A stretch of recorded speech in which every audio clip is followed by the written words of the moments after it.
Use earphones for better experience.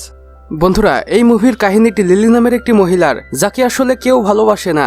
আর এই মহিলাটি সবসময় একটি কথাই চিন্তা করে, আর সেটা হলো আমার জীবনে কি এমন সমস্যা রয়েছে যার কারণে আমাকে কেউ আর ভালোবাসতে চায় না। এবং একদিন সে অন্ধ একটি ব্যক্তির সাথে ইন্টিমেট হয় এবং তাকেই সে ভালোবেসে ফেলে। এরপরে কি হয় সেটা জানার জন্য আমাদের পুরো ভিডিওটি দেখার অনুরোধ করছি। বন্ধুরা, আজকে আমি আপনাদের যে মুভিটি এক্সপ্লেইন করে শোনাবো সেটার নাম হচ্ছে হোটেল ডিজায়ার, যেটা 2011 সালে রিলিজ হয়েছিল। আর এই মুভিটি একটি জার্মানিজ মুভি। তো চলুন বন্ধুরা, আমাদের আজকের মুভি এক্সপ্লেনেশনটি শুরু করা যাক। তার আগে হেই বন্ধুরা, আমি শাওন শাহরিয়ার, আপনারা দেখছেন সিনেমার সংক্ষেপ ইউটিউব চ্যানেল। বন্ধুরা, মুভির শুরুতেই আমরা একজন ইয়ং লেডি লিলিকে দেখতে পাই। এবং লিলি একজন বিবাহিত মহিলা এবং তার 7 বছরের একটি বাচ্চা আছে যার নাম লুকা। লিলি তার স্বামীর সাথে থাকে না, তাই তার বাচ্চা লুকার সব দেখাশোনা তাকেই করতে হয়। এবং লুকাও অনেক ভালো ছেলে, সে তার মাকে প্রচণ্ড ভালোবাসে। আর লুকা যখনই তার মাকে সিগারেট খেতে দেখে তখন চুরি করে সেই সিগারেটের প্যাকেটটি বাইরে কোথাও ফেলে দেয়। আর এখানে আমরা বুঝতে পারি লুকা তার মায়ের স্মোকিং করা একদমই পছন্দ করে না। বন্ধুরা, আমরা আগেই বলেছিলাম লিলির স্বামী আর এখন তাদের সাথে থাকে না, কিন্তু তার ছেলে লুকার সাথে মাঝে মাঝে দেখা করতে আসে।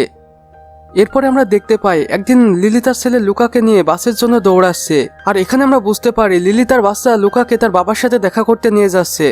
এরপরে আমরা দেখতে পাই লিলি তার ছেলেকে বাসে তুলে দিয়েই তার কাজের উদ্দেশ্যে বেরিয়ে পড়ে।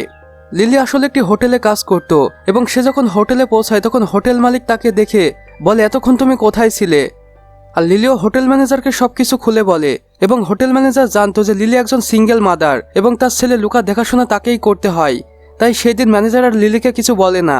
এরপরে আমরা হোটেলের সুপারভাইজারকে দেখতে পাই যে আসলে লিলিকে একদমই পছন্দ করে না, তাই সে হোটেলের ওনারকে সবকিছু খুলে বলে যে ম্যানেজার লিলিকে প্রতিদিন দেরি করে আসাতেও কিছুই বলে না। এরপরে মুভির সিন চেঞ্জ হয়, যেখানে আমরা দেখতে পাই লিলি একা বসে ভীষণ কান্না করছে এবং সেই সময় সেখানে তার একটি বান্ধবী চলে আসে এবং লিলির কাছে তার কান্নার কারণ জানতে চায়। আর তখন লিলি বলে, আমি প্রায় 7 বছর ধরে সিঙ্গেল রয়েছি, আমারও তো কারোর না কারোর দরকার পড়ে, কিন্তু কেউ আমাকে আর পছন্দ করে না, এই বলে কান্না করতে থাকে। আর তখন লিলির বান্ধবী লিলিকে একটা কিস করে এবং বলে সবকিছু ঠিক হয়ে যাবে।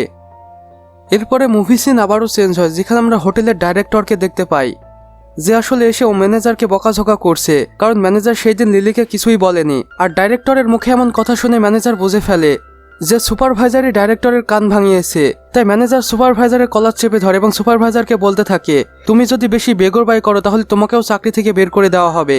নেক্সট সিনে আমরা লিলিকে দেখতে পাই যে আসলে কিছু খাবার নিয়ে বিভিন্ন রুমে রুমে পৌঁছে দিচ্ছে। আর এখানেই আমরা বুঝতে পারি এই সকল লোকগুলোর মতো লিলিও তার জীবনযাপন করতে চায়। এবং সর্বশেষে লিলি একটি রুমে যায় এবং সেখানে গিয়ে সে কিছু জিনিসপত্র নিয়ে সে রুমের ওনারের জন্য অপেক্ষা করতে থাকে। আর এই রুমটি মাইকেল নামের একজন ধনী ব্যক্তির।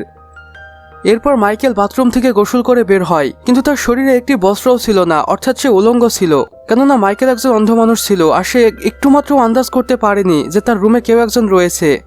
এরপরে মাইকেল স্বাভাবিকভাবেই তার পোশাকগুলো পরে নেয় এবং সে ধীরে ধীরে লিলির কাছে যায় এবং লিলির পা টাচ করতে থাকে। আর এভাবেই ধীরে ধীরে লিলির পুরো শরীর সে টাচ করে এবং বুঝে ফেলে এটা কোনো ছেলে নয় বরং এটা একটি মেয়ে। আর লিলিও মাইকেলের এমন টাচে বেকাবু হয়ে যাচ্ছিল, তাই তারা একে অপরের সাথে ইন্টিমেট হয়। এবং ইন্টিমেট হয়ে যাওয়ার পর লিলি সিগারেট খায় এবং তখনই তার লুকার কথা মনে পড়ে যে বলেছিল, তুমি যদি সিগারেট খাও তাহলে সেখানে পানি এসে তোমার সিগারেটটি নষ্ট হয়ে যাবে। যে আসলে বলেছিল, তুমি যদি লুকিয়ে লুকিয়ে সিগারেট খাও তাহলে সেখানে বৃষ্টি চলে আসবে এবং তোমার সিগারেটটি নষ্ট হয়ে যাবে। এরপর আমরা দেখতে পাই লিলির সিগারেটের ধোঁয়া ফায়ার ডিটেক্টর ক্যাচ করে নিয়েছে এবং সেখানে বৃষ্টি হচ্ছে এবং মাইকেল ও লিলি দুজনেই মুস্কি হাসছে। আর তাদের এই মুস্কি হাসির মধ্য দিয়েই আমাদের আজকের সিনেমাটি শেষ হয়ে যায়। বন্ধুরা, আমাদের আজকের এক্সপ্লেনেশনটি ছোট হওয়ার কারণ এটি একটি শর্ট মুভি ছিল, তাই এটাকে বেশি বড় করতে পারিনি।